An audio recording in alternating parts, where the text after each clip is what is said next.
From Metz, France, travel ako by train papuntang Zurich, Switzerland.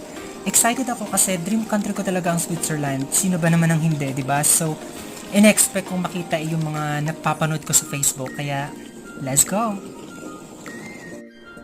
The time is 6:48 in the morning.